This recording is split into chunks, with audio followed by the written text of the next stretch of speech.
Afternoon, everybody. It's nice to hear you all in a good mood on this Friday afternoon.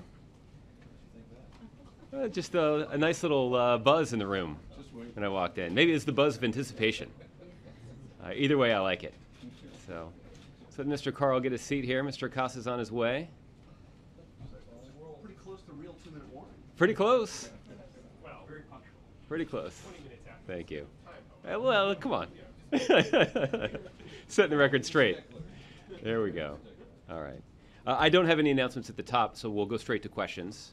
Darlene, would you like to get us started? Yes, thank you. Yes, ma'am. To follow up on Iraq and the airstrike outside of Erbil earlier today, do you expect that there will be additional airstrikes today or over the weekend? And can you also give a sense of how long the president thinks or expects this limited campaign will last for? I'm glad that you described it that way, because the president's the authorization that the president has been given for military action, or has given for military action, is very limited in scope and was clearly described in the remarks that he delivered last night. I don't have any operational updates to share with you in terms of additional military action. As you pointed out, the Department of Defense did confirm this morning that a military strike was carried out in Iraq. And so any additional updates will come directly from them. The Department of Defense does have significant capability and will be prepared to use that capability in pursuit of the goals that the President articulated last night. What is your best definition of limited? Well, there are two specific ways in which the President described. Well, let me say, I actually would describe them in three different ways. The first is, and first and foremost, is the protection of American personnel. There are American military and diplomatic officials in Erbil.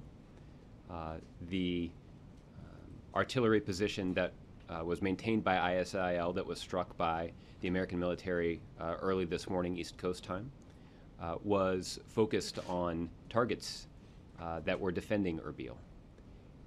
And that is why that military strike was authorized, and that is why it occurred. So the protection of American personnel in Iraq is a top priority and one that merits the use of military force. The second is related to this urgent humanitarian situation that exists at Sinjar Mountain. There is a religious and ethnic minority, a population, thousands of people, men, women, and children, who are stranded at the top of this mountain. ISIL forces are marshaled at the base of the mountain, vowing to kill those who descend. And that is an urgent humanitarian situation.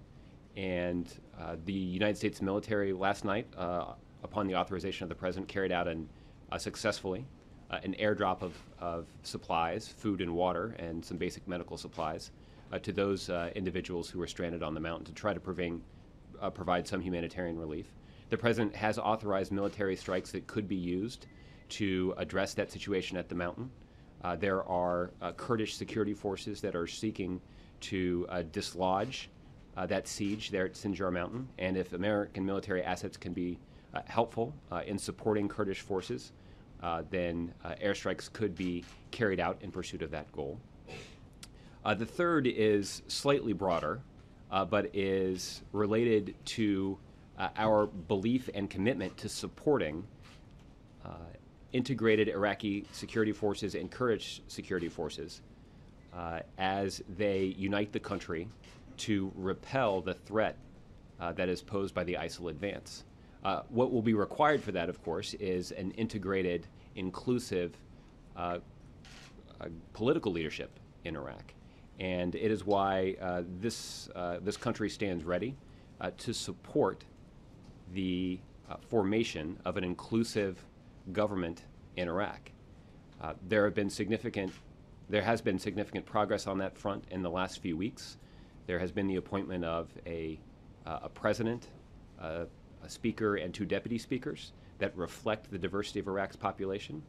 The head of government in Iraq, however, is the prime minister, and the prime minister has not yet been selected. That will be the responsibility of the Iraqi people. Once that government has formed, we would anticipate, and we will certainly be continuing to urge that government to pursue an inclusive governing agenda so that they can unite the country to confront the threat that's posed by ISIL. And the United States stands ready to support the formation of that government and that government's efforts to repel the advance of ISIL and that includes, where necessary, the deployment of military force. It will not include, however, the additional American combat troops being deployed to Iraq. On the humanitarian situation, is there a plan to get those people off of the mountain, and would there be a role for the U.S. in any such operation? The strategy right now is to try to meet the basic and immediate humanitarian needs of those who are trapped in these pretty terrible conditions. That is what prompted the airdrop of supplies that occurred overnight. The second prong in that strategy, as the President described it in his remarks last night, is the possibility of targeted military strikes that could dislodge the ISIL forces that are carrying out the siege of that mountain. That would be in support of Kurdish security forces that are also trying to disrupt that siege. So we will be acting in support of Kurdish forces who are trying to free those who are trapped at the top of the mountain.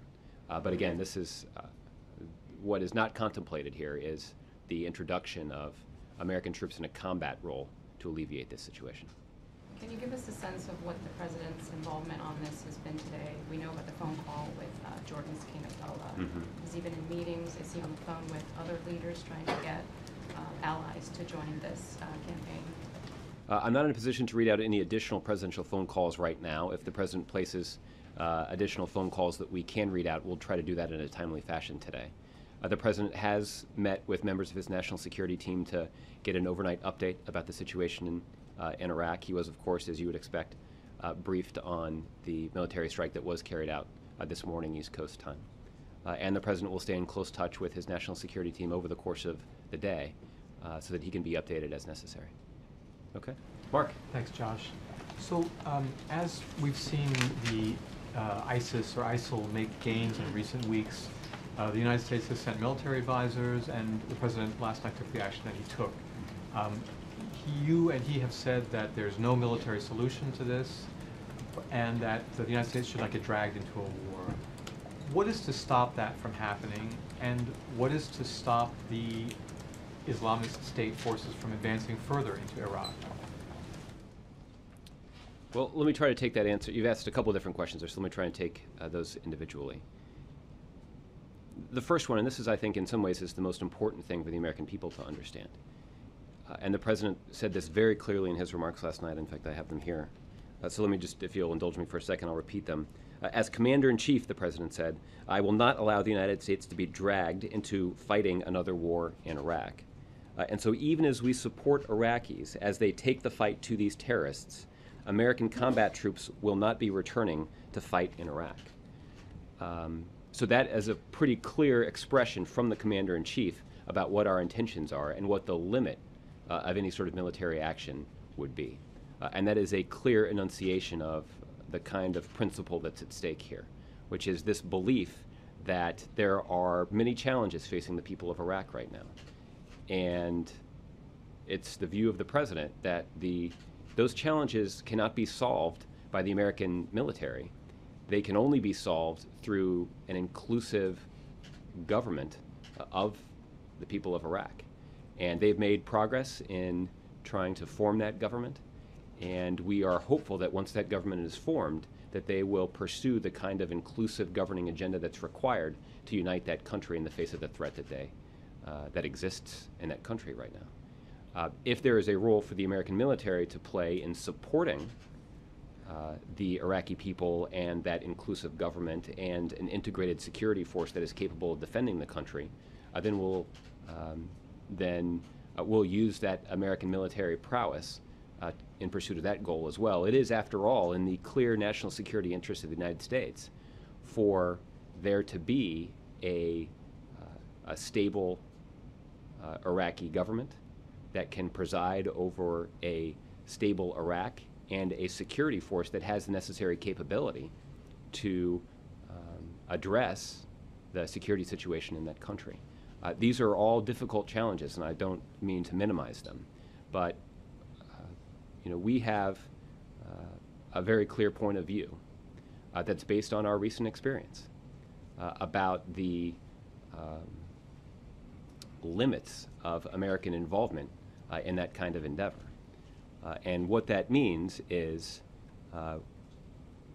this is a situation that is a very difficult challenge, but it's not a challenge that can be solved by the American military. There is support that can be provided by the American military, but this is a situation that will only be solved by the Iraqi people and a government that reflects the views of Iraq's diverse population. So is it the President's belief or hope that the actions that he authorized yesterday effectively will buy time so that the Iraqis will be able to organize their government and their defense forces to repel ISIS?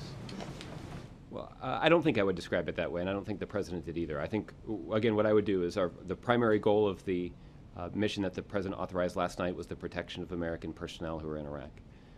The President authorized military action to try to address an urgent, even dire humanitarian situation on Sinjar Mountain. And more generally, a willingness on the part of the American people to continue to stand with the people of Iraq as they pursue a future that is reflective of the diverse population of the nation of Iraq. And that future is under grave threat by ISIL extremists who are making advances across that country. And our desire, and it is in the clear interest of American national security, for us to support the Iraqi people as they confront that threat. But again, this is a threat that we cannot confront for them. It is a threat that can only be met and defeated by a unified Iraq in support of an integrated, capable Iraq security force. If that requires the support of the American military, that is support that we're ready to offer, but will not offer it in the form of a prolonged military conflict that involves the United States of America, and it will not involve American troops returning to Iraq in a combat role. I think that's a question of immigration as well. Yes. Border Patrol data show a decline in the number of children being apprehended who are crossing the border illegally, and adults as well. How does that data factor into the President's thinking, his urgency in acting unilaterally to address the immigration situation? Let me say a couple of things about the data, and then we'll talk about the President's views. The first thing about the data that's important to understand is we have seen a downward trend over the last 4 to 6 weeks of the rate at which unaccompanied children are being apprehended at the border. However, it's important to understand that compared to a year ago or even 2 years ago, there are still apprehensions taking place at an elevated rate. So while they have come down from the peak that we all saw earlier this summer, the rate is still high when you compare it to broader historical trends. The second thing, the second point that I wanted to make on this, that historical trends also indicate that as the weather cools and as we enter the fall and winter season, traditionally the rates of apprehension, the rates of those who attempt to illegally enter the country, go back up. And the volatility in these numbers is something that the administration remains concerned about. And it is why we have taken some steps within the executive branch to reprogram some funds and to devote additional resources to the border, that even though we've seen a decline in the rate, we want to make sure that the resources are necessary if and when volatility is reintroduced into that situation and the numbers start to go back up. We want to make sure that we are ahead of the curve on that. It's also why that we continue to urge Congress to take action to provide additional resources to ensure the federal government has the necessary resources to deal with that problem. Congress left town for their August recess without acting on the specific request that was forwarded by this administration for additional resources. But we're hopeful that when they return, they will take steps to provide those resources. As it relates to the President's commitment to acting unilaterally to address the problems of our broken immigration system, I'd say two things about that. The first is Congress's failure, and House Republicans' failure in particular, to take action on a common sense proposal to address a problem that we all know exists is evidence of how poorly Congress has performed in trying to address this problem. And because Congress has failed to act, the President is going to use the power that's vested within the executive branch to try to take some steps that will address this problem. Again, those steps will not be as robust or as impactful or as long-lasting as the enactment of legislation. But there may be some things that the president can do using his executive authority within the confines of the law to address the problem. And if there are, the president will not hesitate to act on them. The final thing I'll say about this is that immigration, over the course of, let's say the last couple of years in terms of our political debate, was something that was talked about quite a bit, and was the need to reform the system was a view that was held pretty intensely by certain segments of the population. But I think many Americans considered this to be something less than a top priority item. The president considered it to be a high priority because of the benefit the economic benefits that exist, and the potential for addressing some of these problems in a common sense way was great. There was an important piece of bipartisan legislation that was passed to the Senate to address some of these problems. As a result of the media attention around the more recent problems at the border, I think we've seen, and I think some of the public polling that your news organizations have done on this issue indicates that there is broader awareness among the American electorate that this is a significant problem. That also means there's broader awareness among the American electorate that Congress has done nothing to solve this problem. And in fact, there's broader awareness among the American electorate that congressional Republicans have been actively blocking efforts to solve this problem. So that only strengthens the hand of the president to make the kinds of decisions that are necessary, again, within the confines of the law, to take executive action to try to solve some of these problems. Okay. Jim. Josh. President Obama is now the 4th U.S. president in a row to engage in military action in Iraq. He ran for president on a platform of ending the war in Iraq. Was he reluctant to make this decision?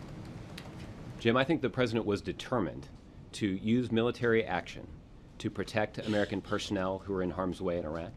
He was determined to use American military assets to try to address an urgent humanitarian situation. And the president is just as determined to make sure that the United States is not dragged back into a prolonged military conflict in Iraq. Wasn't there part of him, though, that just thought, given the fact that he had ended the war in Iraq, that maybe this might not be a good idea? I think the president on numerous occasions has amply demonstrated his commitment to using American military might to protect American people all around the globe. That was evident last night. That's been evident in other situations as well. That hasn't changed. But what's also evident is the president's determination to ensure that the United States is not dragged back into a prolonged military conflict in Iraq. And let me ask you about something that he said back in January when he told the New Yorker when assessing the ISIS threat. He said, the analogy we use around here sometimes, and I think is accurate, is if a JV team puts on Lakers uniforms, that doesn't make them Kobe Bryant. Is it safe to say that ISIS, they're no longer the JVs? Well, I think what is appropriate to say is that there is no question that the Laker uniforms that were worn, to use that analogy a little, to draw out that analogy a little bit, that were worn by the al-Qaeda leadership in Afghanistan has been decimated and defeated in Afghanistan. There's no question about that. And that is the result of the many decisions that were made by the president and the courageous service of our men and women in uniform and our men and women in the intelligence agencies. What is also true is that there are other organizations that subscribe to the violent extremist ideology that's espoused and promulgated by al-Qaeda. Many of those groups in nations across the globe are not particularly sophisticated, are focused on local sectarian conflicts that don't pose a significant or immediate threat to U.S. interests or the U.S. homeland. But you don't think ISIS is a JV There are, of squad course, now? let me finish. There are, of course, a couple of other organizations that do pose a more substantial threat to the United States and our interests.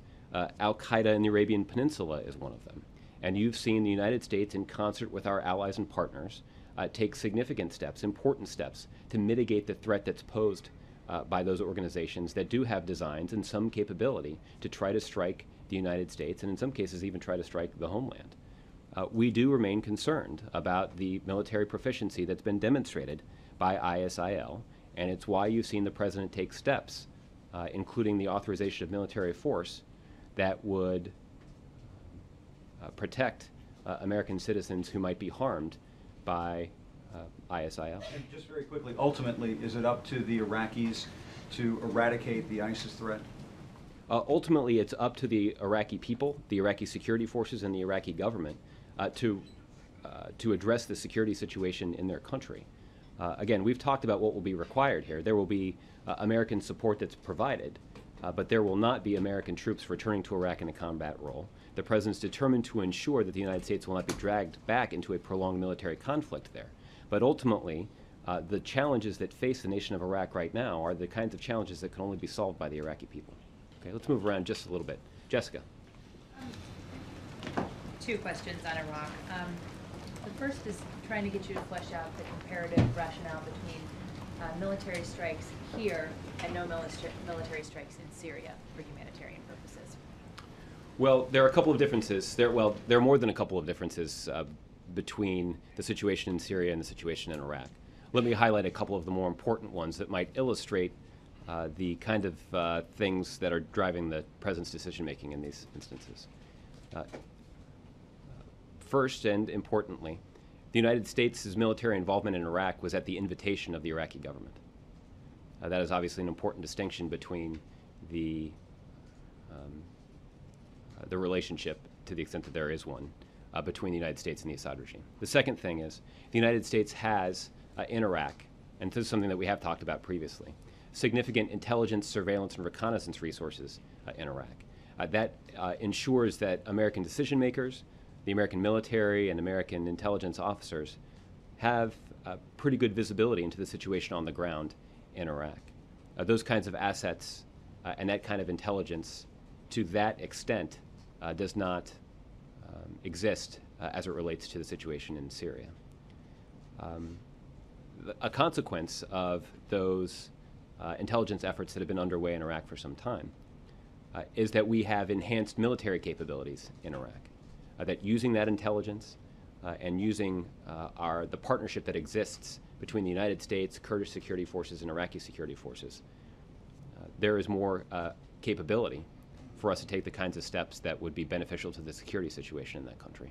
So this highlights the need for people who are trying to make decisions about confronting these situations to consider each of them on a case-by-case basis, that while there are lessons that can be drawn from our involvement in other places, there is no direct correlation between action in one place and action in another in terms of guiding the decisions that are made solely by the consequences for American national security. Secondly, the White House continues to get criticism over not having a assigned SOFA. A lot of your critics say that if there was a remnant of American troops, ISIS would not have gotten this big, we wouldn't have come to this point. How do you respond? I have heard that argument made by some. The argument that those individuals are making is that the situation might be different if there were still tens of thousands of American troops in a combat role in Iraq. The consequence of that sort of military posture is that right now, American servicemen and women would be on the front lines fighting ISIL in cities and towns all across Iraq. The President does not believe that that would be in the national security interests of the United States of America.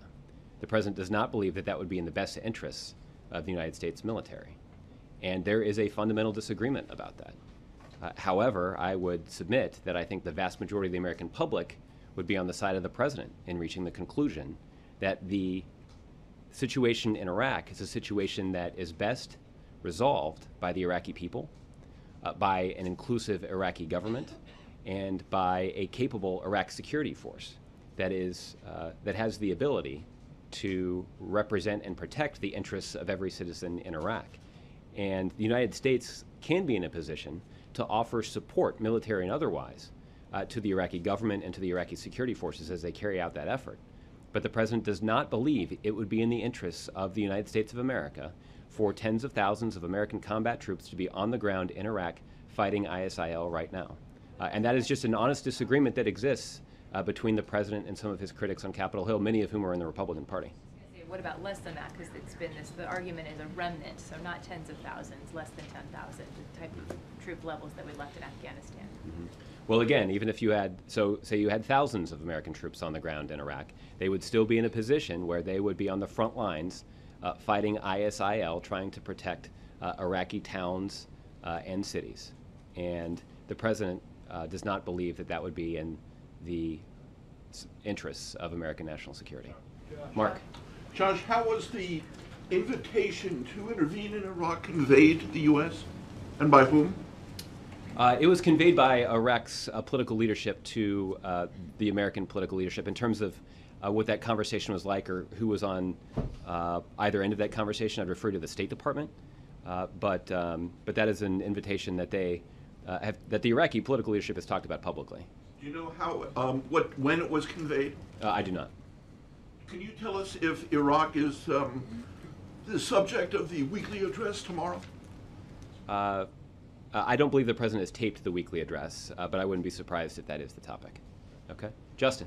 I had two on Iraq. The first was the State Department said that there was a meeting here at the White House earlier today to kind of coordinate regional partners and allies that might be interested in helping with ammunition or aid supplies. I'm wondering if part of those conversations with allies has included bringing them in for military operations in Iraq. I would actually refer you to the Department of Defense on that matter. But let me say a couple of other things about that that might be instructive for you. The first is that there are these joint operation centers that exist in Iraq. These are operation centers that include American military personnel, officials from Kurdish security forces, and personnel from Iraq security forces. Those JOCs, as the military calls them, are up and running both in Erbil and in Baghdad. And they are important to coordinating the efforts of all those who are involved right now on the ground. Through those joint operation centers, for example, the Iraqi security forces have been able to deploy assets in support of Kurdish security forces that are operating on the ground. That's been a pretty effective tactic so far, and something that we're going to continue to consult with them about. There are, of course, other partners in the region that the United States has worked with on a variety of issues to try to confront this and other challenges and instability and the broader instability in the region. Those are nations like Jordan. The president spoke to the king just this morning, and we certainly will be in touch with them as we confront the ongoing situation in Iraq. That's also true of nations like Turkey and the UAE. There also are other NATO allies of the United States that are concerned and have made public their concerns, both about the humanitarian situation in Iraq and the broader security situation in Iraq. And I would anticipate that we're going to continue to consult with them in the days ahead. Would you want them to lend a hand militarily? Is that something that you guys are interested in? Well, we're going to continue to consult and cooperate with them, and if we have any specific asks to make of them, then we'll make those to them directly. To ask about House Speaker John Boehner commented on the strikes today. He said that he was dismayed and accused the president of, for political reasons, kind of refusing to re-engage with more concretely in Iraq. And so I'm just wondering what your guys' reaction to that is. Well, the speaker might be one of those individuals who suggests that it would be in the core interests of American national security for there to be thousands or even tens of thousands of American troops to be on the front lines in Iraq fighting ISIL. I'll allow him to state his own position if that's the case. If that's the case, there's just an honest disagreement between the president and the Speaker of the House on that specific issue. I would point out that there has been extensive consultation between the president and leaders in Congress in confronting this issue. If you'll indulge me for a minute, I'll review some of the highlights of that consultation. You'll recall that just 8 days ago, the president convened a meeting here at the White House with the congressional leadership to talk about this issue. This was the congressional leadership in both houses and both parties. It also included members of relevant committees, national security committees, on this topic. That was a follow-up to a meeting that the president convened back in mid-June, a couple of months ago, with the four leaders of the House and Senate, the bipartisan leadership of the House and Senate. In advance of the president's statement last night and his official announcement of an authorization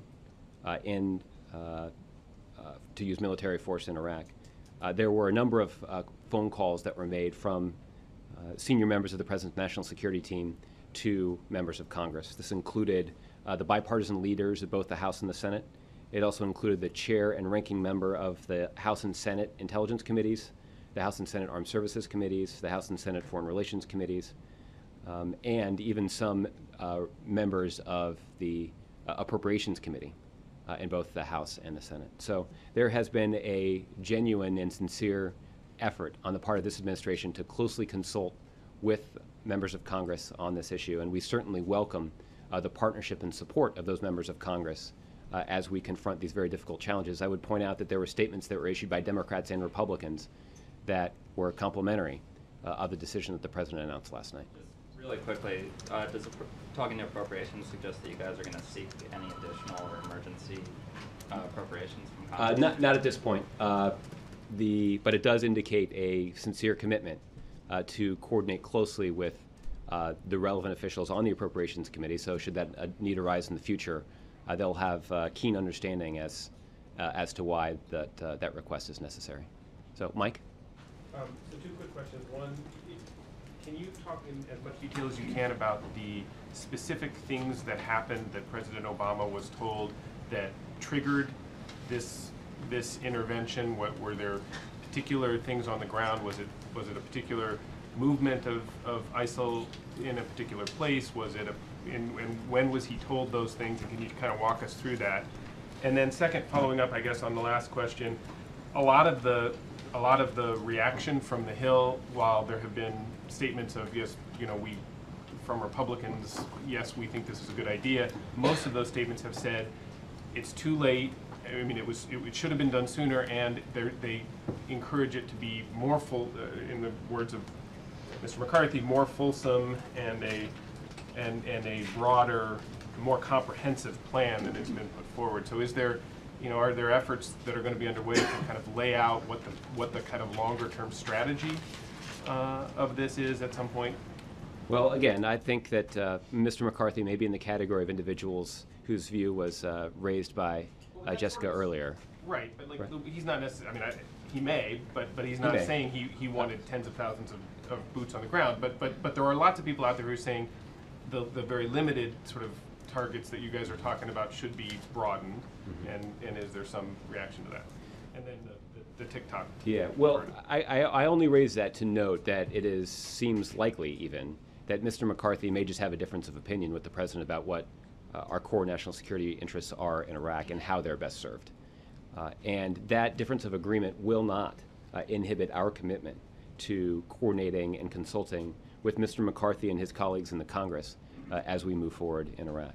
But make no mistake that the decisions that are made in Iraq in consultation with Congress will be decided or guided by the President's views about the equities relating to American national security. And it's our view, again, that the protection of American personnel in Iraq is of paramount concern. And there is a stated willingness on the part of the President to act militarily in support of a unified Iraqi government and a more capable and integrated Iraq security force. I mean, as it relates to the President's briefings, it's difficult for me to talk in a lot of detail about those from here. The President did receive a number of updates from members of his national security team over the course of the day yesterday. This included Department of Defense personnel. Many of you saw the photo that was put out by the White House late in the day yesterday that showed the President in the situation. I'm talking about what was it in the last week or two that led the President to decide, after weeks and months of holding back on airstrikes, what was it specifically that sort of triggered in him the decision that, okay, we're going to have to move in this direction, right? This didn't all happen, or did it happen all yesterday? Well, I think that there are three things that I can cite for you, probably not in the detail you would like, and if there's additional detail we can provide, then maybe we can follow up with you. But there are three things that come to mind here. The first is the urgent reports that we were seeing out of Sinjar Mountain about the dire and deteriorating humanitarian situation in that region of the country. Those reports were deeply disturbing and certainly influenced the President's decision to take military action in support of a humanitarian mission there. There's no doubt about that. And those came over the course of this week, that we saw those reports over the course of this week. The second thing that I would note is there were reports of, and many of these were public reports, of advances that ISIL was staging in the direction of Erbil. And there was concern about the safety and security of American personnel who are in Erbil. And that also led to the President's conclusion that a more robust military action could be required to ensure the safety and security of those American officials in Erbil. The third thing I would note, and this is also an important part of this, and this relates to a principle that the President first discussed back in mid-June when there were reports of the significant advances that ISIL had made sort of in the first time around here. And that relates to the progress that the Iraqis have made in forming their government. That it was only in the last few weeks that we have seen the Iraq's political leadership take the necessary steps to appoint a speaker who was Sunni, and to appoint deputy speakers, one of whom was a Kurd and the other who was Shia. The appointment of a Kurdish president, and progress toward eventually appointing a prime minister who would lead the government. And so the success that they have, or I should say at least the progress that they have made in forming that government in line with the procedures laid out in the Iraqi constitution, was a source of some encouragement that that Iraq's political leadership was prepared to pursue the kind of inclusive governing agenda that will be required to unite the country. But there's a lot of work that remains to be done on that effort, and we're going to continue to urge them to make that kind of progress. The Vice President, as you know, has been on the phone frequently over the last several weeks, in touch with members of Iraq's political leadership on this issue. You know that he was in touch with President Barzani in the last day or two to discuss some of these issues. So he obviously has played a very important role in both urging Iraq's political leadership to pursue the kind of governing agenda that we believe is necessary, but also closely coordinating with them in terms of their assessment of the situation on the ground in Iraq. But if there's additional detail you're interested in, why don't you follow up? John? Josh, in terms of this authorization for airstrikes, is it open-ended in terms of time, or is there an end date? The President has not laid out a specific end date. We're going to sort of take this approach in which those kinds of decisions are evaluated regularly and are driven by security situation on the security situation on the ground, both as it relates to the safety and security of American personnel, but also as it relates to supporting the ongoing efforts of both Kurdish security forces and Iraqi security forces. And when the President comes back from Martha's Vineyard for those 2 days, are those meetings going to be related to this? I don't have an update on the President's meeting schedule when he does return. I wouldn't be surprised if he does have conversations on this topic when he is back in the White House, not next week, but the week after. But again, the President had planned to return to the White House before this recent announcement. So there are other meetings on the schedule too. Nothing to do with those plans at all? I mean, it did not. It did not. Nothing to do. And you said that a top priority is protecting Americans serving in Erbil and in Baghdad. The President actually has said, I think he's called it 2 months ago, that the top priority is protecting Americans serving overseas. If that's the case, then why not simply evacuate, so like you did in Libya? Why not? That's one way to make sure they're okay getting out of there. Right. That certainly is an option. However, there's very important work that's being done at the consulate in Erbil and at the Joint Operations Center that I mentioned earlier in Erbil. Is that work a higher priority? The President said the top priority is protecting Americans over there. Right. And if we are in a position where we can conduct the kind of military action that will protect Americans but allow them to do the very important work that is currently underway in Erbil, then that's what we would like to do. And that is what we're pursuing right now. Is there any discussion of a drawdown of personnel, diplomatic personnel at the consulate? Not that I'm aware of, but you can check with the Department of State about our posture when it comes to our personnel in the consulate in Erbil. And in terms of the humanitarian effort here, given that 200,000 or so have been killed in Syria, more than 2 million forced from their homes, how did that not rise to the level of a humanitarian intervention, but this, with a significantly smaller number of people involved, did? Well, there has been a significant humanitarian intervention in Syria. You know, It's I'm just talking not. about military. Well, that's my point. It's not, but it was not a military intervention. That the United States remains the largest bilateral donor of humanitarian assistance to Syria and to Syrian refugees who have fled to other countries to escape violence in that country. There have been significant resources that have been dedicated to trying to build up the moderate opposition in Syria to try to counter the threat, both that's posed by by some extremist opposition groups in Syria, but also to withstand the assault from the Assad regime. So the response in Syria has been very robust, but it's important to understand that the situation on the ground in both Iraq and Syria is different, and that has consequences for the kinds of military capabilities and risks that are associated with different responses. So the President's constantly evaluating both of these situations to determine what is in the best interest of American national security, and that is what's driving the decisions that he's making in both countries. Can I follow up on Jonathan? Sam, go ahead. So you told Jonathan there's no specific end date, but earlier you mentioned that our military engagement will not be prolonged. So I'm wondering if you could give us what the White House's definition of prolonged is, and I have a follow-up question after that. I'm not in a position to offer a specific date from here, but the President is determined. The President ran for this office determined to try to wind down the conflict in Iraq responsibly and to bring servicemen and women home. So the President has a long... odds, right? One, there's no end date, but it's not going to be prolonged. I'm just wondering what the American people should expect in terms of an engagement. Is there a time frame you can give them? There's not a time frame that I can share right now, but there are two principles at stake here, and you are insightful to notice the tension between the two. Thank you. Well, it happens to be true, Sam. That there is a determination on the part of the President to use American military force to protect American personnel in Iraq, to address the ongoing humanitarian situation there, and to achieve a goal that is in the clear interest of American national security, which is a stable Iraqi government that is able to exercise some control over the security situation in that country.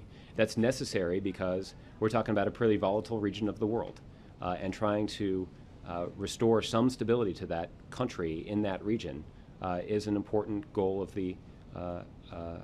American national security. At the same time, the President is determined to ensure that the United States is not dragged back into a prolonged military conflict in Iraq.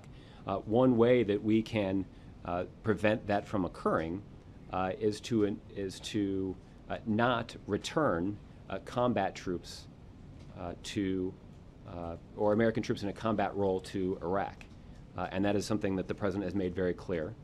And that is a principle that will also apply in this situation. So I'm not in a position to offer up a specific date, but I am able to offer a specific presidential commitment that a prolonged military conflict that includes U.S. involvement is not on the table here. My follow-up question was, I just wanted to get your reaction to the other side of the criticism coin, I should say. In Peter Baker's piece today, Phyllis Bennis of the Institute for Policy Studies said the following. I'd like your reaction to it. Quote, "We cannot bomb Islamist extremists into submission or disappearance. Every bomb recruits more supporters." Is she right? Is she wrong? What are your thoughts on that? Well, I read earlier a statement from the President's remarks last night, and there's a key phrase that I truncated for the sake of efficiency that, in light of your question, I should not have cut off because it's important. The President said, American combat troops will not be returning to fight in Iraq. That's where I ended. He continued to say, because there's no American military solution to the larger crisis in Iraq.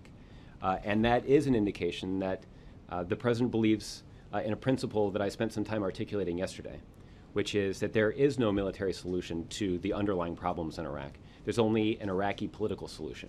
And so our efforts, including our military efforts, are in support of an inclusive Iraqi government that can bring some stability and security back to the people of Iraq. It will require them to govern in a way that inspires the confidence of all of Iraq's diverse population, that the government is looking out for their interests and their security. Let me rephrase that. I guess her point is that bombing, the use of military force, even if it's not on the ground, has the potential to be counterproductive. Is that concern at all shared in this administration? Well, of course that is something that is considered, but there are these other principles that are at stake in terms of the protection of American personnel and addressing humanitarian situations, and supporting the formation of an inclusive Iraqi government. These are difficult equities to balance, But the president, I think, has been pretty clear about what he thinks is the best way for us to balance those equities in a way that maximizes the benefits for American national security. Okay.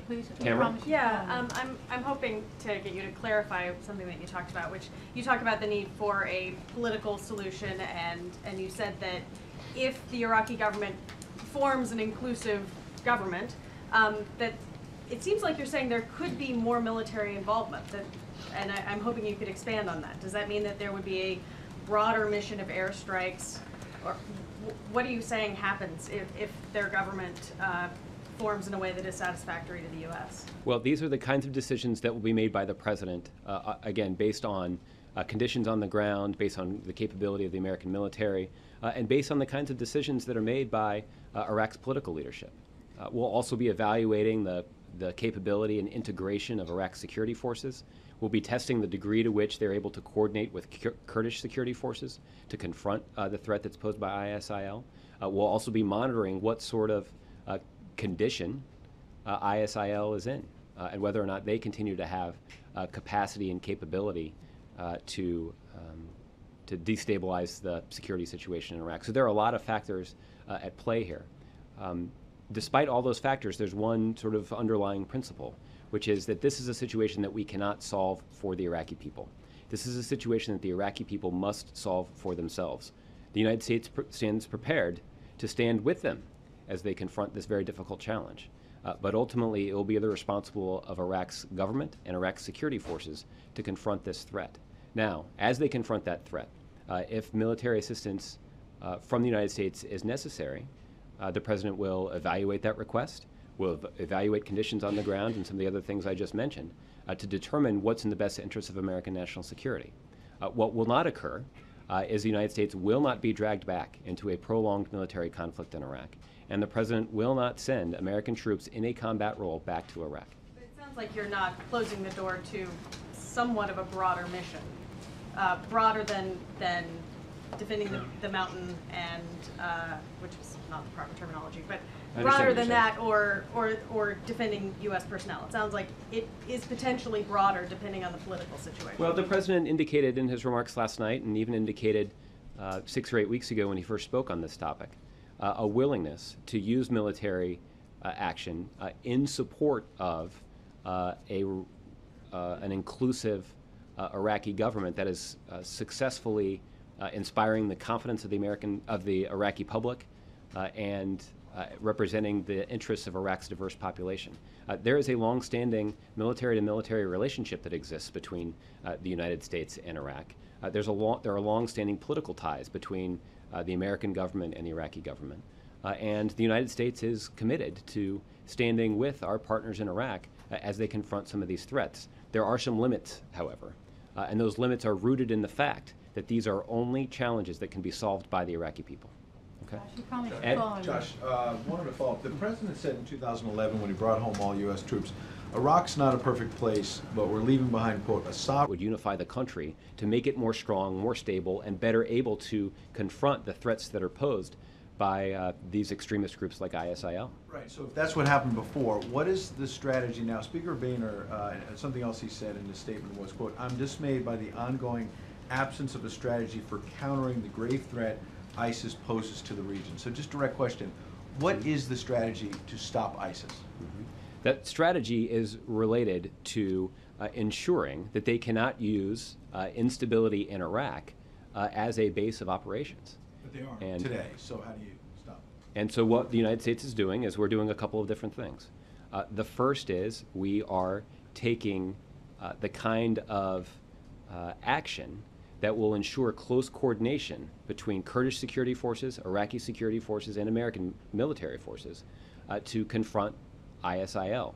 The president announced a number of weeks ago that he was sending an assessment team to go into Iraq. These are military advisors who can assess the situation on the ground, who can assess the capability of ISIL, who can assess the capability of Iraq and Kurdish security forces, and offer some advice as they confront this challenge. The president has also signaled a willingness that if Iraq's political leaders are willing to take the necessary steps to unify the country to face the threat, that the American military can come in behind and offer support to Iraq's security When you talk forces about support, to confront the with threat. Al-Qaeda, the goal has been defeat and decimate core Al-Qaeda. Is the goal to defeat and decimate ISIS? Well, the goal as it relates to this very specific situation is the need for Iraq to confront the threat that is posed by ISIL. The difference is, and let's walk through this because this is important. Core Al-Qaeda was operating with virtual impunity in the area between Afghanistan and Pakistan. And they were able to set up a terror network around the globe, a pretty sophisticated command and control structure that allowed the core Al-Qaeda leadership in Afghanistan to organize, order, and carry out catastrophic attacks against the U.S. homeland. The situation with ISIL, while dangerous, is different. And it is why it is so important for Iraq, with the support of the United States, to confront the threat that ISIL currently poses to the stability of Iraq and to populations, including some minority populations that right now are being persecuted by ISIL in Iraq. And that is what accounts for the different approach in dealing with these two situations. But both the threat that's posed, well, let me say it this way. The threat that's posed by ISIL is still one that the president takes very seriously. They have demonstrated a pretty sophisticated military capability in the last few weeks in terms of the success that they've had in advancing in Iraq, even in the face of some opposition from Iraq security forces and Kurdish security forces. But I understand that ISIS can't today perhaps launch terror attacks against the United States, key difference from Al-Qaeda. But Secretary of State John Kerry, a short time ago in Afghanistan, had a news conference where he was saying that the president believes ISIS is a threat in the region and could be a long-term threat to U.S. security. So there's a fear, at least, that they could be a long-term threat. Why is the goal not to defeat and decimate them? Why is it just to offer support to the Iraqi government, which you yourself says is in shambles? Well, I don't think I said that it was in shambles. I actually think I noted the progress that they have made in terms of. ISIS? I think that they have made progress in putting together a unified Iraqi government that can successfully unify the country to confront the threat that is posed by ISIL. That is the key to defeating this threat and reducing the potential that ISIL can attack the United States or our interests and allies, both in that region, but eventually around the globe. Last one is, I don't know if you saw this Vice News documentary where ISIS officials were quoted as saying, quote, "We will humiliate them everywhere, God willing, and we will raise the flag of Allah in the White House." How do you react when a group like that makes a claim, a threat like that? I didn't see those comments. I think the president spoke pretty forcefully about the United States' resolve and commitment and willingness to use military force to support the efforts of Iraq's security forces to defeat ISIL and prevent them from using Iraq as a base of operations, but also to ensure that we can restore or at least strengthen the security situation in Iraq, and that we can prevent the ISIL terrorists from terrorizing minority populations in Iraq. We have been, as I mentioned yesterday, deeply disturbed by reports that there are Christian villages that are being decimated violently by ISIL, and we have talked quite a bit about the plight of the Yazidi population, thousands of whom are trapped on this mountain. So there are a wide range of actions that have been perpetrated by ISIL that are of deep concern to the United States, and it's why you are seeing the kind of reaction that you've seen from the President and the United States military. Okay? Kristen. Josh, thanks. Some military analysts have described the initial airstrikes as warning shots. Is that how you would characterize the airstrikes that were dropped today? And can you tell us what the actual impact of those airstrikes were? I think warning shots, the description of them as warning shots goes to how they will be interpreted by someone else.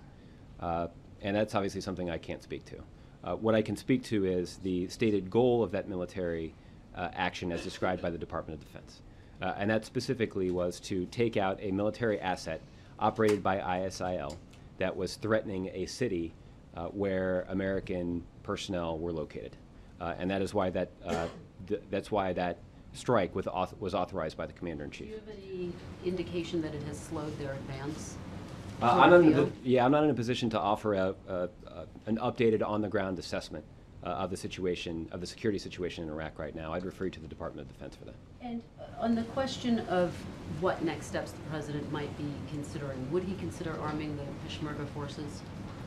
Well, Kristen, we have a strong military-to-military relationship with Iraq's security forces. And the Iraqi security forces have shared some of those assets with Kurdish security forces. We have also demonstrated a willingness and are carrying out efforts to increase the flow of supplies, including arms, to Kurdish security forces as they confront the threat that's posed by ISIL. These joint operation centers that exist in Erbil and Baghdad have been very helpful in coordinating the activities of the militaries that are acting there. As I mentioned earlier, we have been pleased and continue to encourage efforts to integrate Iraqi air assets with the ground offensives of the Kurdish security forces. And that kind of integration and cooperation will be critical to their success. But to the extent that the Kurdish security forces themselves need additional resources, we're looking to increase the flow of those resources, including arms, from the United States. And Josh, what can you tell us about the FAA saying that it's prohibited U.S. airlines and other commercial carriers from flying over Iraq? Can you give us any more information about that? How long can we expect that to last? I'm not in a position to offer up any additional information about that. You should check with the FAA. They make those kinds of decisions independently and based solely on the safety of the traveling public. And I just want to try one more on Syria. The President last night, in addition to saying that there was a government mandate from Iraq, said when we have the unique capabilities to help avert a massacre, then I believe the United States of America cannot turn a blind eye. Is he satisfied that he's done enough to prevent that massacre that seems to be ongoing there, more than 170,000 people that have been killed so far?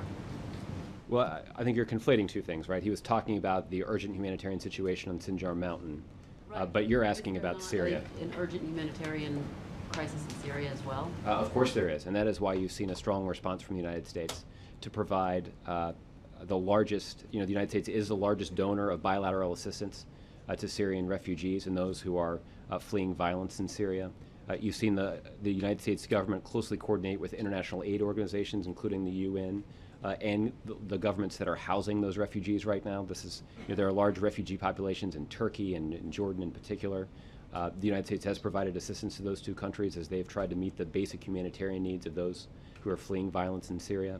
You've seen the United States take aggressive action to support the efforts of the moderate opposition to withstand the assault from the Assad regime, and in some cases even to counter that assault.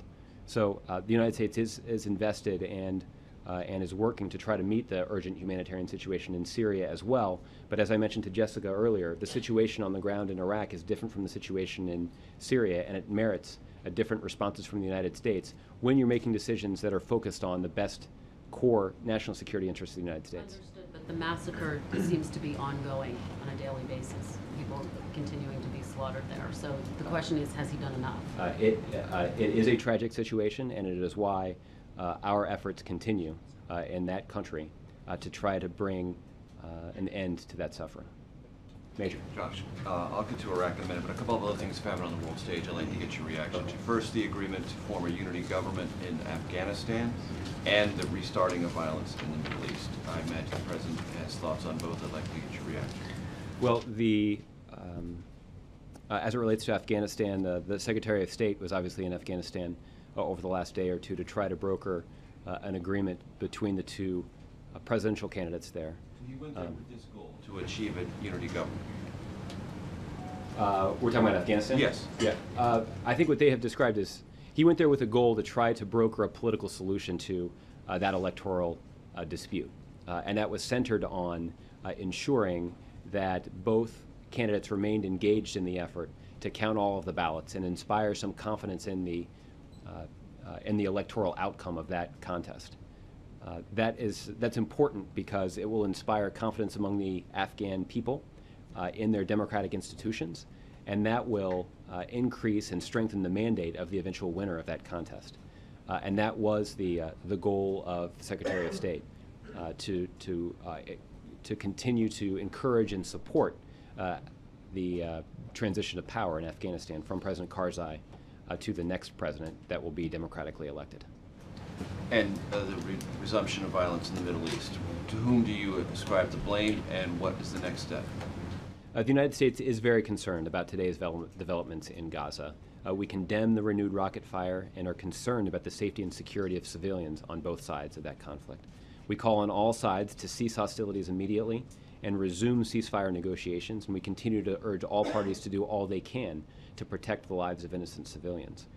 Israel has agreed to extend the negotiations, but Hamas refused without Israel meeting a list of their demands. Hamas's decision to resume rocket fire will not only put the people of Israel and of Gaza at greater risk, it will do nothing to meet the expectations of the Palestinian people. So it's our hope that the parties will agree to an extension of the ceasefire in the coming hours and ultimately conclude an agreement to cement a sustainable ceasefire. As you know, there are Americans who are in Cairo who are participating in these negotiations, and we are urging both sides to try to put in place a sustainable ceasefire agreement. U.S. negotiators believe the requests from Hamas were unreasonable. Well, that's something for them to be, that's a question to be resolved at the negotiating table. We certainly do not believe that it was appropriate for Hamas to restart rocket fire. On Iraq, just practically, simply, how are the Yazidis going to get off Sinjar Mountain? And what is the U.S. plan to do that? Because there's scant worthiness to feed them and give them a little bit of water if they're going to be slaughtered in 4 days as opposed to 2. How are they going to get off that mountain? Well, there's a strategy that's in place that is related to, first, meeting their immediate basic humanitarian needs, and that's what the airdrop was. That was the goal of the airdrop. As the Pentagon disclosed, it's not feeding or giving water to everyone who's up there, and so we would assume there'll be more of those in the coming days. Well, as needed, the United States military stands ready to conduct additional operations to provide additional life-saving supplies to the individuals who are stuck at the top of the mountain. Now, separate from that, the President has also ordered that military action could be used to try to end that siege. Right now, there are Kurdish security forces that are operating in the region that are countering ISIL forces. And if there is American military might that can be deployed to tip the balance in support of Kurdish forces that are operating on the ground, then we will certainly look for an opportunity to do that. So the idea is to drive ISIL forces away through the air and then create a cordon that the Peshmerga would operate and evacuate those civilians. Well, the Kurdish security forces, the Peshmerga, have been operating in this region for some time. And if there is an opportunity to use military force in support of those ongoing ground operations, then the President has authorized the military to take that kind of action in the hope that the siege of that mountain would be ended. Similarly in Erbil, the military strike today was to take out a piece of artillery that was firing on the Peshmerga. It seems in both places the United States is offering air support for what it hopes will be a rejuvenated Kurdish Peshmerga force in both places. Is that the overall strategy throughout the U.S. military interaction with ISIL? Rely on ground forces that are Peshmerga to retake land, retake places, retake facilities, dams, electrical plants lost to ISIL with the added benefit of air support, which is what will rejuvenate them and get them back in the field fighting more effectively than they have now. Well, is that an accurate description of what's going on? Generally speaking, I would say yes, but let me take a shot and see if I can describe what the strategy is here. The first thing that's important is it's important to understand that we do have confidence in the Kurdish fighting forces, that we do assess that Kurdish fighting forces are demonstrating a willingness to fight, as evidenced by several attempted counterattacks against ISIL that have been launched over the last several days. It is true that in some locations, Kurdish forces have withdrawn in the face of better equipped and more agile ISIL forces. And while the Kurdish withdrawals appear to be orderly, they continue to face challenges about regrouping and redistributing their forces so that they're better positioned to blunt ISIL offenses. So the Peshmerga, which is the other name for the Kurdish security forces, are a capable fighting force, and they continue to fight ISIL forces in Iraq. What may be necessary in some situations is support from the American military to enhance their fighting position or to take out key ISIL targets that would allow them to have some greater success. But there are a couple of limiting factors here that are important. The first is the president's determination to not send American troops back to Iraq in a combat role, and to ensure that this is being done in a way that's coordinated with the broader Iraqi security forces and coordinated with an inclusive Iraq government. Right. The reason for the specificity of my questions is that the Iraqi army is not currently relevant in this fight. The Peshmerga are, and U.S. military assets from the air. That's all that's relevant right now. And that seems to me to be a potential turning point, not only in dealing with ISIL, but in the future of Iraq. Because the fighters who are fighting right now to rid Iraq and the northern part of Iraq of ISIL are the Peshmerga. And they may have an opportunity to regain facilities or things that are crucial to the long-term interests of all of Iraq, meaning the dam in Mosul, electrical production facilities, other things like that. And what I'm curious about is if the United States is going to say, well, no, don't do that. We're not going to help you with that, even though it's crucial to Iraq's future, because it's not Mount Sinjar and it's not Erbil. What's the overall interaction with the Peshmerga going to be if they do get back in the fight and start rolling ISIL back? Well, we have seen that the Peshmerga are prepared to get back into the fight. I first want to dispute a little bit the premise of your question as it relates to Iraq's security forces. We do believe there's an important role for them to play in this broader fight. That is why Iraq's security forces are included in the joint operating centers in Erbil and Baghdad. It is why the United States continues to maintain the close military-to-military coordination that exists. But the reason, according to the assessment of our analysts, the reason that we saw a decline in the capability of Iraq's security forces is it was not integrated in a way that reflects Iraq's diverse population. And that is a consequence of failed political leadership.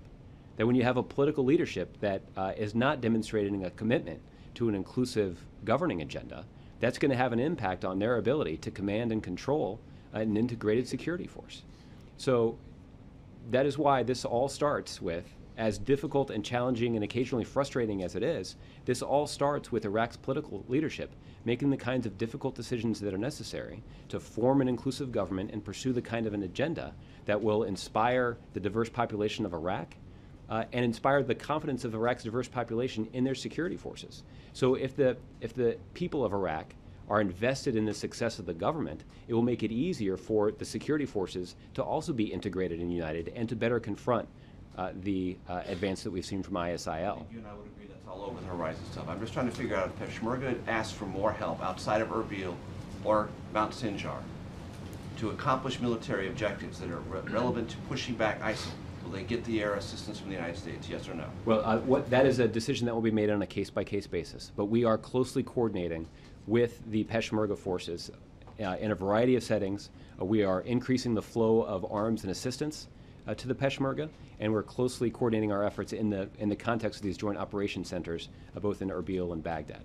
But in terms of, it's difficult for me to generalize about that situation because these are decisions that are made on a case-by-case basis by the American military that knows this area of the world very well, by the assessment teams that are currently on the ground that the President sent there a few weeks ago, and by American officials who are evaluating these kinds of objectives through the lens of America's national security priorities. Okay. Lisa? Does the President anticipate that developments in Iraq and the Middle East will cause him to change his vacation plans at all? At this point, I don't have any changes in the President's schedule to announce. And does he still participate in that fundraiser on Monday that's still in the... The President's schedule for Monday hasn't changed either. But as we always say, the President will be traveling to Massachusetts with an array of communications equipment and national security advisors and others to ensure that he has the capacity to make the kinds of decisions that are required for the Commander-in-Chief. And if there's a need for the President to return to the White House, it's not a long flight from Martha's Vineyard back to Washington, D.C. So what's necessitating his need to return the following Monday? if you can Well, everything? as we said earlier this week, the president did want to return to Washington for a day or two to meet in person with some White House staff for meetings. I'm not in a position to read out those meetings because they're still more than a week away. Okay, Connie? Thank you so much. The Islamic jihadists think that Jews and Christians are infidels who could be killed in the most terrible ways, crucified, beheaded, and so forth. How do you change attitudes like that? Well, Connie, the United States stands as a beacon for freedom and respect for basic human rights. That is what distinguishes the United States, and it is so critical to the founding values of this country. And we have condemned in clear terms the efforts of extremist groups to target and, in some cases, massacre minority populations solely because of their religious or ethnic identity. And you saw a willingness last night from this president to authorize military force to try to confront an urgent humanitarian situation that was predicated on the evil intentions of this extremist group. And the president's commitment to those kinds of values and the bravery of our servicemen and women to take the kinds of actions that are necessary to try to prevent those situations from occurring, again, is inspiring and is something that speaks to the core American values that we hold so dear. How do you deal with people who have these attitudes? Well, I think the way that we deal with them, I think, is pretty evident based on the president's strong words and his willingness to take military action against them. Finally, any update on the next Mr. Earnest? No updates. Carrie? You've been asked a couple times about the difference between the situation in Iraq and Syria in terms of the response. Is it, just wondering, if is it an instance where Iraq, this country has a certain special obligation to Iraq and circumstances on the ground in terms of personnel? Like what, can you just expand a little bit on that as to why the situation there is necessitating this response versus, you know, any sort of similar situation beyond Syria, just anywhere in the country in terms of, or in the world, in terms of what guides a humanitarian response from the president? Well, I think in terms of the core objectives and the core priorities, the president laid those out pretty clearly last night. What is also true, and I think this is what you're alluding to, and if not, stop me, but I think what you're alluding to is the significant investment and sacrifice that has already been made in Iraq by hundreds of thousands of American servicemen and women who have served that country. They served in very difficult conditions. Many of them were injured and many of them died. And that is evident, or that is an indication of the United States' commitment to Iraq's success. We have, that service was in support of the Iraqi people having access to the opportunity to determine the future of their country. And we have been disappointed that Iraq's political leaders have not seized that opportunity in the way that we believe is necessary for Iraq to remain the kind of secure, stable country that I think the vast majority of Iraq's diverse population would like to see. And that is why the United States does continue to urge Iraq's political leaders to pursue a more inclusive governing agenda. And it does speak to the commitment of the American people to stand alongside the people of Iraq, even in very difficult times, as they pursue and make the kinds of decisions that are required to ultimately achieve the future of their country that they would like to see. What is that special, that is that history that plays a role here and makes this situation different than any number of other humanitarian situations in the world? Well, I think the thing that's harder to, there's no doubt that the history is pretty obvious. What's harder to assess is what consequence that has for our ongoing national security and how decisions are made about our ongoing national security. So I readily acknowledge the history that you're highlighting, but in terms of what is driving the decision that the president has made to authorize some military action in Iraq, I'd refer you to his remarks in terms of what those priorities were. Can I just ask you, what role did the President's Atrocities Prevention Board play in the lead up to this in terms of informing anything that he's done? I mean, Did they have a role in any sort of way? And they did a report last year that's remained classified, even though I think other similar reports have been released. Can you speak to that at all? I'm not in a position to speak to the report. I haven't seen it. But the establishment of that board, I think, is a testament to some of the principles that the President discussed last night, which is that the United States does remain a beacon of freedom and protection of basic human rights. That certainly applies in this country, but applies that principle to populations, including minority populations all around the globe. That means that the United States stands squarely with those minority populations that are being targeted because of their religious or ethnic identity. So, you know, the American people stand with the Yazidis and the Christians in Iraq who are being persecuted by ISIL. And the President's commitment to those kinds of issues and strong statements that indicate our support for those populations that are being persecuted is clear and goes to a core value of what it means to be an American. Can you speak to any role they did play in the lead up to making this decision to act in this circumstance? I'm not aware of any specific actions that are taken by the board, but we can look into that for you. I just would say that the creation of the board is evidence of how deeply held the President's views are in this area. Okay, Alexis. Josh, I want to follow up on what Tamara had asked you earlier. You said that between June and now, the formation of a more inclusive government, the progress thereof in Iraq, was a source of encouragement. And I just want to clarify, between June and now, was the President's agreement to respond to the request conditional, ever communicated as conditional to the Iraqi government on seeing that progress? Well, I think the President was actually pretty clear. I didn't bring his remarks with me. I guess now I sort of regret not doing that. But when the President spoke on this topic on June 13th, he delivered a short statement on the South Lawn prior to boarding Marine One. And in the context of those comments, and I think it might have even been in response to a question, the President indicated that the key to solving Iraq's underlying problems and to stabilizing their security situation was the formation of a government that reflects Iraq's diverse population.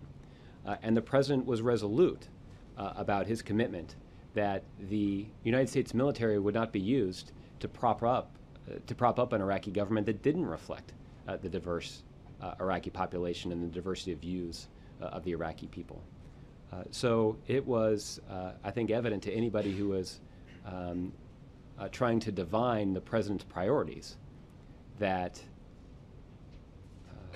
a commitment to use military force could not be separated from the commitment of Iraq's political leaders to form the kind of inclusive government and pursue the kind of unified governing agenda that will be required to unite that country in the face of this existential threat from ISIL. So just to follow up, so separate and apart, you're saying that the President was responding in large measure to the humanitarian and genocidal situation.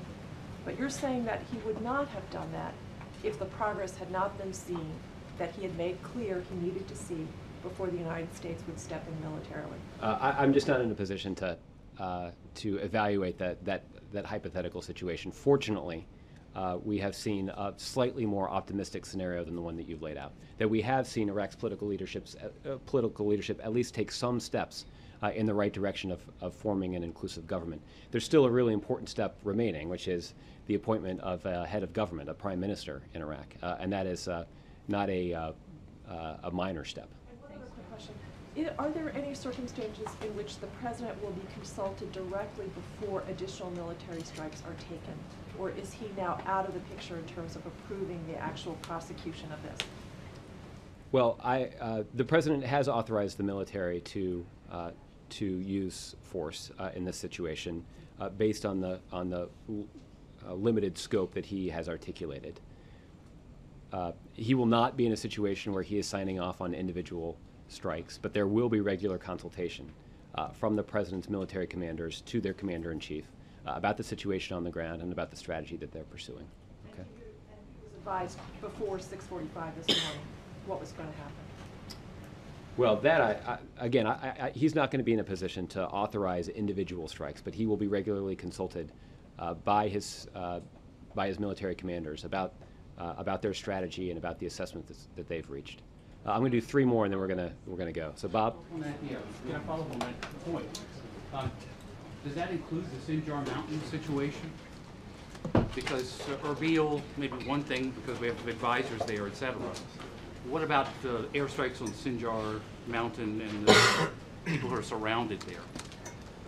Would the president have to sign off on that? The president has already authorized military action in support of the humanitarian efforts that are underway at Sinjar Mountain.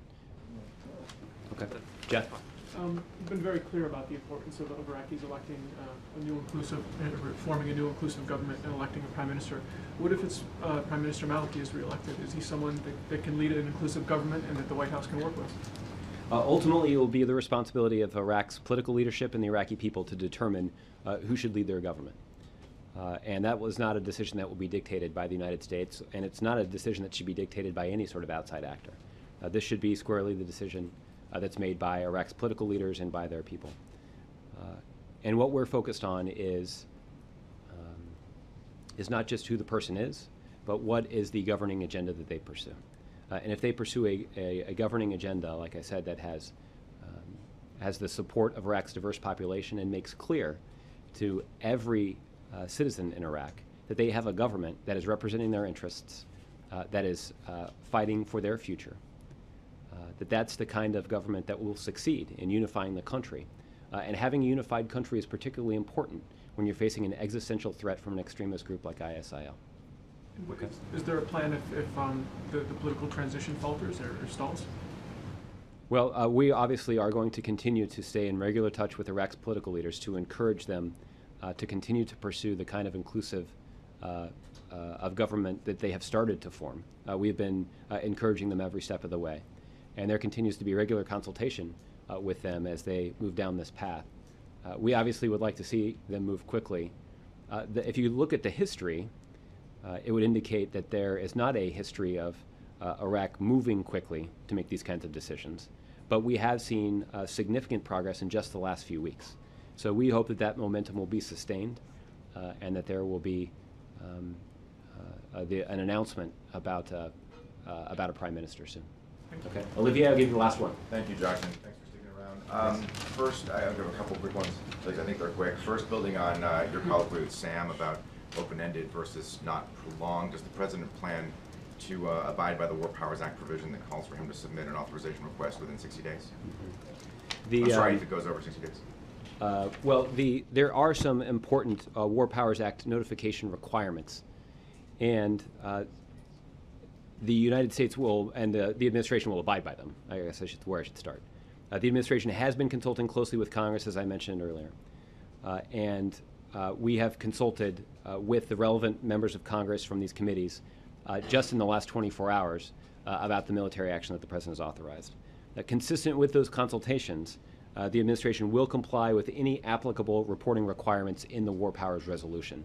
Sometimes these war power notifications are classified. Sometimes they aren't. In this case, if one is necessary, and if our lawyers determine that it is necessary, I would anticipate that is something we likely would be able to release publicly. So stay tuned. There's the notification, though, but not the request for congressional action, right? There's a 60-day point at which the president is supposed to go back and ask for. Oh, right. The only thing I can speak to right now is this administration's commitment to complying with the notification requirements of the War Powers Act. Building on your commendable decision to embrace the hypothetical question asked by my colleague Jessica earlier, can this president live with ISIL holding any stretch of territory, whether it's carved out of Iraq or Syria or anywhere else? That is a hypothetical that's difficult to evaluate because there are a lot of variations on that question. So it goes back to Ed's question about sort of the longer term strategy regarding ISIL. Well, it does. Let me at least take a shot in one vein and say this. It's difficult to imagine a scenario where you would have a stable Iraq with a security situation that's under control where ISIL is freely operating in the countryside. And that is why we have worked so closely with the Iraqi government, Iraqi security forces, and Kurdish security forces to counter this threat. And it is why it is the belief of the United States that it's only the Iraqis who can confront this problem. The United States stands ready and has already demonstrated a willingness to support them as they do so. But ultimately, this is a problem for Iraq to solve. Okay? All right, typically on a Friday, I would do a week ahead. I think, as you all know, the President is planning to depart the White House tomorrow morning to begin his vacation with his family in Martha's Vineyard. He's looking forward to spending the next week or so with his family up there. There is one item on the President's schedule next week that's a fundraiser that will take place on Monday afternoon on Martha's Vineyard. I believe that there will be some press access to the President's remarks at that fundraiser. The President is currently planning to return to Washington next Sunday just for a day or two of meetings here at the White House and return to Martha's Vineyard to spend a few days with his family on Tuesday and then returning the next Sunday back at the White House to get back to business. Okay? I do not anticipate that there will be briefings at the White House during those 2 days, not next week, but the week after when the President's here. So we will, the President is traveling with members of his national security staff, and the President's able Principal Deputy Press Secretary will also be on the trip with him. So you will be informed from highly qualified, in-the-know sources about what the President's up to while he's spending time up there. So, I'm sorry? Is the family going to come back for the... In terms of the family's travel schedule, we'll have to get you some additional details when that travel begins. But Josh, Okay. there will be some briefings on the vineyard. We will. I don't have a schedule to lay out for you in terms of what those briefings will look like. But between the President's National Security Advisor, his Deputy National Security Advisor, and his Principal Deputy Press Secretary, we'll keep you well informed. Okay. With that, I hope all of you get a chance to take a little bit of a break while the President's away as well. And we'll do a briefing in here in a couple of weeks. All right. Thanks, everybody. Thank you. Good luck. Thank you. Yeah, good luck, Josh. Thank you.